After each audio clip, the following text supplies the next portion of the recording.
Hi, I'm Jane McCallion. And I'm Adam Shepherd. And you're listening to the ITPro Podcast, where this week we're talking about passwords. Passwords are the foundation on which virtually all of our digital security is based, and password compromise is one of the most common ways that hackers attack their targets. What's more, if one of your passwords has been leaked, you may not even know about it until it's too late, leaving you at the mercy of all manner of damaging hacks. But there are many different ways in which passwords can be compromised, and most of them don't actually involve complicated algorithms or super powerful exploits. So how exactly do hackers steal our passwords, and what can be done to keep them safe? So despite everything, Adam, let's face it, passwords, they're still important. I have read and edited and probably written dozens and dozens of things about the next thing that is going to mean that we can move away from passwords and it's going to be great. Typically it's biometrics, but that's not the case. Passwords, they are what we still use now, what we have been using for hundreds of years, and in my humble opinion, what we will probably be using when you and I are in our dotage. So just to pick you up on something quickly, hundreds of years? I think so. Obviously, show you're working. Obviously, not computer passwords because I'm not. Oh no, I am John Titor. I've been undone. No, but just in general, knock on the door. What's the password? Type stuff. Yeah, the sparrow flies at midnight kind of thing. Yeah. The passwords weren't invented with the computer. They have been code words of some description, ones that change on a regular basis to ensure that the person with the password is somebody who should have the password as well. This is ancient stuff, much like cryptography, to be honest with you. Now, we've previously spoken about the necessity of passwords and how organisations can manage them at scale. See our special edition on fighting password compromise with Spec Ops Software's Darren James for more on that. But yeah, the fact is that biometric authentication, while it is very impressive technology, is not yet widespread enough to wholesale replace passwords. And in fact, all other forms of computer security are built on top of passwords as a foundational layer. So things like multi-factor authentication, behavioral authentication, biometrics, pretty much every form of security that we have is built on top of passwords as a foundational layer. Yeah, without passwords, they don't really work. Yeah, I'm sure I'm not the only one who uses biometrics to unlock my phone, pay for stuff and whatever, but you still have to enter a password when you turn your phone off and it comes back on, or after a restart of whatever other description. But also biometrics before, kind of don't want to get too hung up here, but they can't deal with weather or sweatiness or whatever, or I'm wearing glasses today, that kind of thing. So they're very, they're supposed to be easy to use, but at the same time, they are, when they work, super great. My hands are attached to the rest of my body all the time, and I don't have to remember them. But if it's raining out, which it frequently is in this country, my biometrics stop working.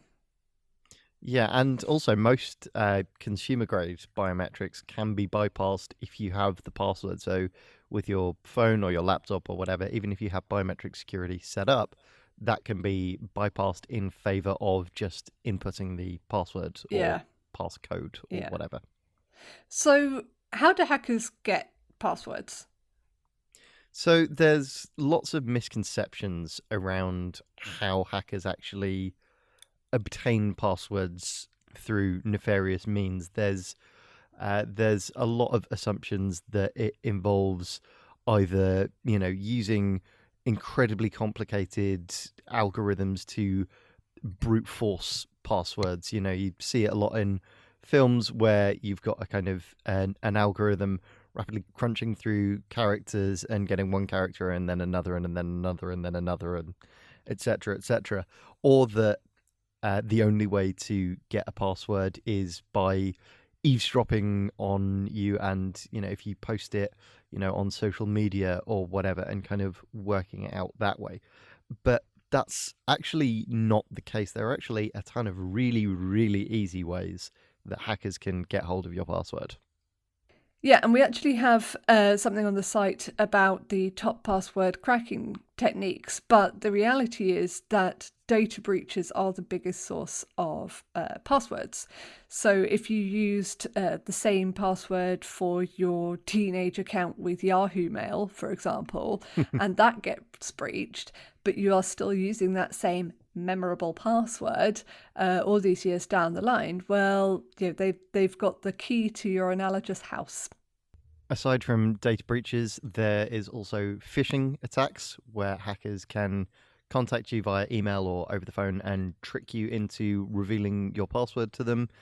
There's also other forms of attacks like watering hole attacks or man-in-the-middle attacks, where hackers can use other kind of fairly rudimentary techniques, such as setting up a login page that looks like a service you might use, such as social media or online banking or something like that, to trick you into entering your password details into it, and then allowing them to go off and use those password details on the real sites. Yeah, and a lot of these are pretty convincing. I've had banking phishing emails through. The big giveaway that it's not a real email from my bank is, well, if you check the actual email address, it's normally a big giveaway, but also it's not banks that I bank with. That's normally the big giveaway. But Jane has all her money stuffed inside her mattress. I don't trust banks. But they can be very, very convincing. And I think that there's a slight stigma for when people do fall for phishing attacks, especially this kind of financial phishing. And I think that people have in their mind the sort of, hello, I'm from the Nigerian Space Agency and our astronaut is stuck in space. Please send us all the money. We'll give it back to you honest. I am a prince and so are you. All that kind of thing. But it's not like that. People don't fall for that, really. They may have done in the past. They don't typically anymore because everybody knows about it. But, online banking is something that we do, that we are encouraged to do, and banks do communicate with you by email.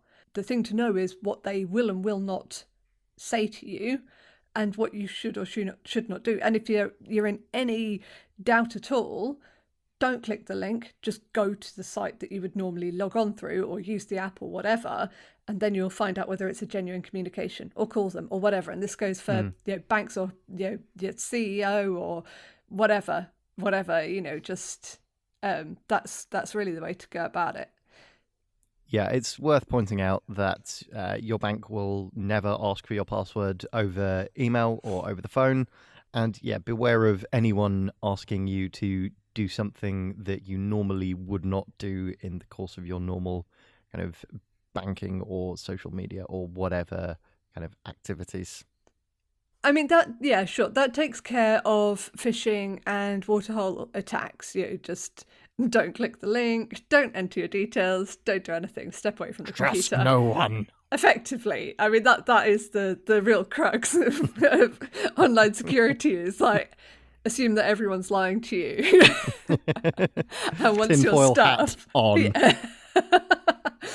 But man in the middle, which you mentioned briefly, that is quite a lot harder to defend against, because that just involves somebody interrupting your connection effectively. It's it's the classic click on the line if you're having a telephone call and listening in. Yeah, it's probably the best way of describing it in some ways. It's like electronic eavesdropping.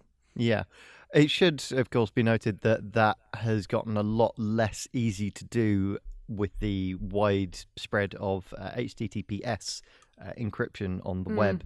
HTTPS is, really quite good at preventing man-in-the-middle attacks by encrypting all traffic between your web browser and the website you're trying to visit in transit. So it's less of an issue now. And in fact, if you are, using a major social media site or a banking site or whatever, most browsers will now give you an indication that the site you're trying to visit does not have HTTPS, which can be a very good indication that it's actually not real. Yeah, and I think it's a good thing as well that Google, which for better for worse is the search engine of choice for most people, in most areas of the world. It now prioritizes when you search for websites that are HTTPS by default as well. So just in general, kind of forcing that layer of security, which really, as a user, if everything is going fine and as it should be, you won't even notice that whether you're using HTTPS or not. It has no impact on the user experience. Yeah, although it is worth pointing out that just because a site does have HTTPS does not mean it is not malicious. Yes. While not having HTTPS is a very good indicator that something can't be trusted. If it does have HTTPS encryption, that's not necessarily a given that it isn't malicious. Yeah, no, it just means that the information is being encrypted between you and them, but you can still hand over secret information to somebody pretending to be someone they're not. It could be a well-secured bogus site. Indeed. Well, we're going to take a short break now, but when we come back, we will be talking about some of the more advanced ways that hackers can access your password and what you can do to stop them. See you after the break.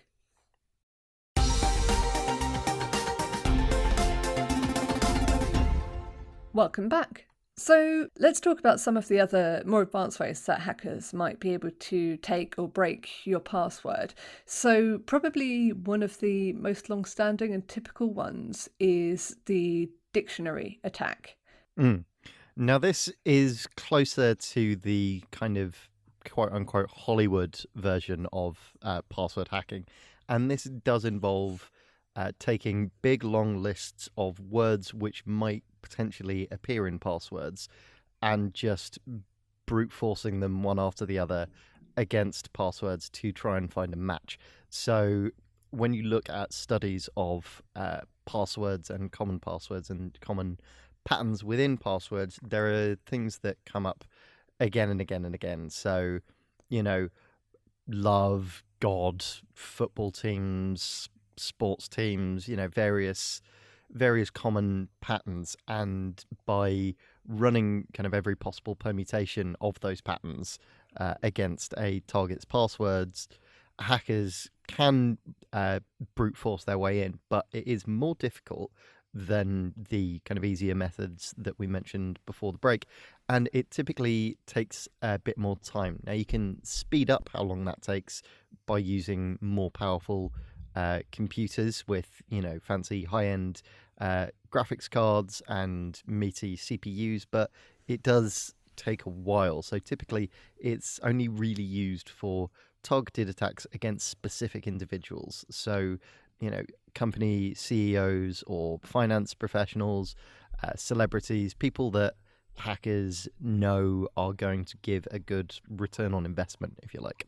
Yeah, I was about to say that return on investment is the main thing here. You don't want to pour more time, money and effort into cracking the password than you will actually kind of get out of it. So yeah, it's going to be high level stuff. Also, in order to prevent this, a lot of services now, if you enter your password too many times, then you will have to either do the secret answer thing, which is effectively just a bunch of other passwords, and stuff that's easy to guess if you know your target, such as their mother's maiden name, or they've probably mentioned their first pet or their first car or whatever somewhere. And if you've done your research, you can probably get past that bit. Or you have to call the service, which is slightly different again. Yeah, so I think I don't actually have any facts to back this up, but it is my intuition that this is less common than it once was. Yeah, it's not something that most hackers would use as an initial point of entry for the reasons we mentioned before the break. There's a whole host of a lot easier ways to, get passwords if you're just looking for kind of access to email accounts, say, and you're not specifically targeting any one individual in particular. You know, there's no point spending time brute forcing, you know, some random Yahoo's password if there's no guarantee that what you're going to get out of it is going to be anything more than, you know, their emails to their gran and, you know, Facebook updates and whatnot. A random Yahoo, hey? Yeah. It's also worth calling attention to, just on the subject of kind of common password patterns. It's worth calling attention to a really interesting feature written by our colleague Bobby Hellard on Jake Moore from ESET, who actually undertook a challenge as part of InfoSec Europe last year, where was it the CEO? It was. So it was the CEO challenged him to hack his LinkedIn, and Jake got quite cocky about it. And do you know what? I'm not going to spoil it, but we will link to this in the show notes, because that's how it starts. And I believe Jake even upped the ante and said that he would get his shoe size. Yeah, which, you know, he did successfully manage to do, but how he did it is incredibly impressive, and it is sort of a masterclass in social engineering and you know, using intelligence gathering and a couple of sly tricks to gain access to someone's password. But it also does illustrate how time intensive those processes can be, and unless you are somebody high value like a CEO or a high level executive, or, you know, someone with a lot of personal profile and personal wealth, you're probably not going to be worth putting that much effort into, in all honesty.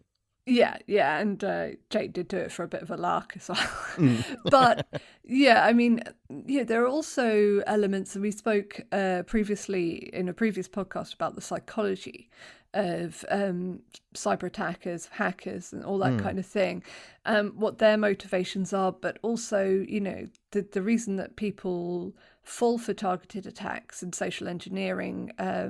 You know, we're a bit vain, really, as human beings, aren't we? We're also very social. It's kind of quite a natural impulse to want to, you know, respond if somebody asks you a question, or to kind of share more information if someone starts a friendly conversation. You know, all of which hackers can exploit. Yes. I mean, that's the whole kind of, it's always when you're at any hacker conferences, you got to be careful who you're talking to and what you're saying and that kind of thing. But I think probably most people attending those kinds of conferences know what the risks involved are. You'd certainly hope so.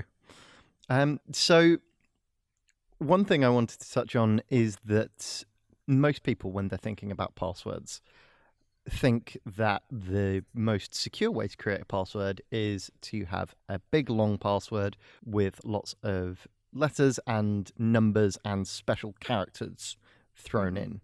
And most boxes, when you are putting in a new password, they would be like, you need to have at least one capital letter, one lowercase letter, one number, one special character, one blood sacrifice, one hieroglyph, etc., etc. That actually, as it turns out, is not as secure as people might think.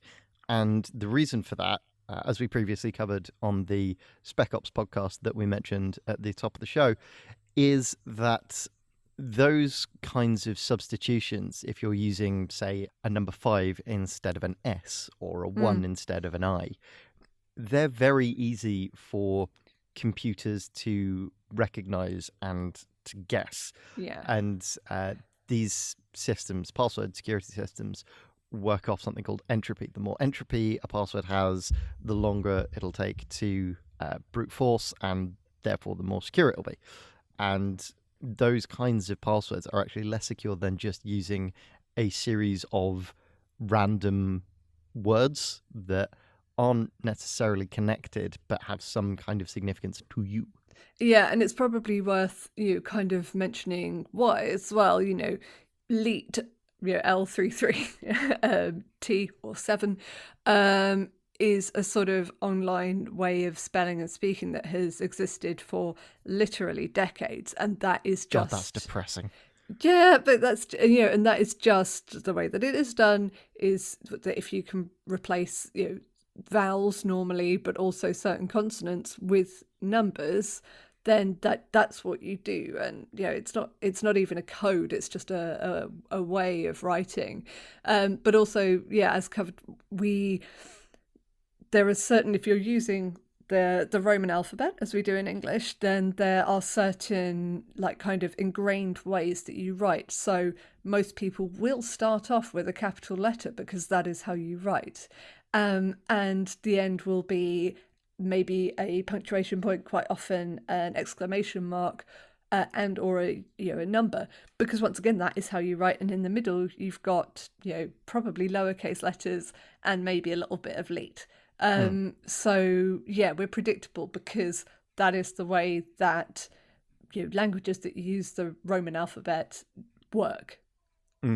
And as much as you like to mock me, Adam, that is why you have a linguist on the show. Another common misconception is that writing passwords down on paper is bad and wrong and you should never do it and it's horribly insecure and only, confused old people do that. But actually, writing passwords down on paper can be a lot more secure than not doing so. Yeah, so we're not suggesting that you stick a sticky note to your work computer with your master password on it or anything like that, but a small book or something like that is not a bad idea, primarily because if you're trying to remember your passwords, then you've got the problem of reuse and the problem of structure that we just discussed. But also, even if you're using a password repository, so LastPass or KeyPass or anything like that, because they are digital, there is the possibility that they can also be hacked. And maybe not necessarily at a large scale, although maybe has happened. But if they get hold of your master password for that and know your email address that's associated with it, well, you got a problem, because now they have an access to all of your passwords that are stored in there, and that will probably be for more or less everything.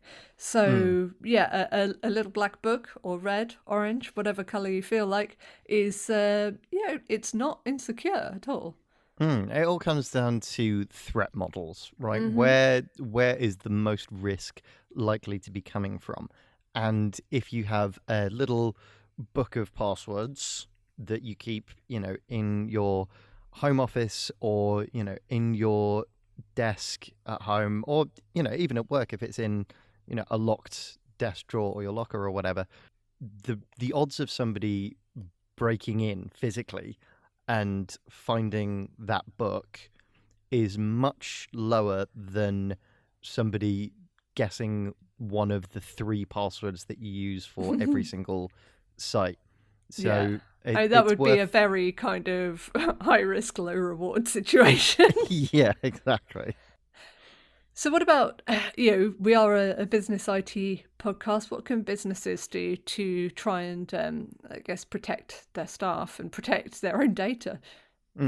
Well, when it comes to passwords, there are a couple of kind of industry standard practices that businesses can rely on. And those are multi-factor authentication. So using some other kind of verification in addition to a password, commonly a hardware token like a YubiKey, or a unique code sent via SMS or via an authenticator app, or even biometrics, but used in conjunction with passwords, so that if hackers have one, then they can't do anything without having access to the other. Yeah, something you know and something you have, as they say. Exactly. You can also sign up to breach notification services, the example of which being Troy Hunt's Have I Been Pwned? And that can alert you to if any of the credentials for any of your corporate domains or corporate accounts ends up being involved in a data breach, allowing you to quickly change the passwords for those accounts and keep them secure. Also, we've spoken about password managers and password vaults like LastPass, OnePass, Dashlane, KeyPass, etc.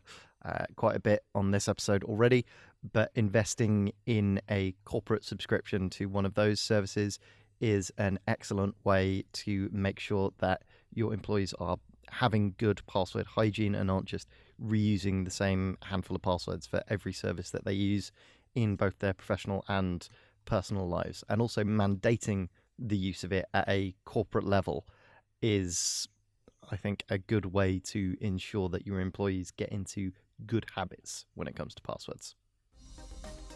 Well, unfortunately, that's all we've got time for this week.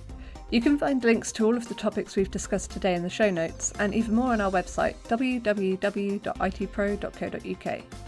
You can also follow us on Twitter, where we're at ITPro, as well as on Facebook and LinkedIn. Or you can contact us via email. Our address is podcast@itpro.co.uk. Don't forget to subscribe to the show, and if you can, leave us a rating and a review. It really helps us become more visible to the Apple Podcast search algorithm in particular, which means more people can find us. We'll be back next week with more insight and analysis from the world of IT. But until then, goodbye. Bye.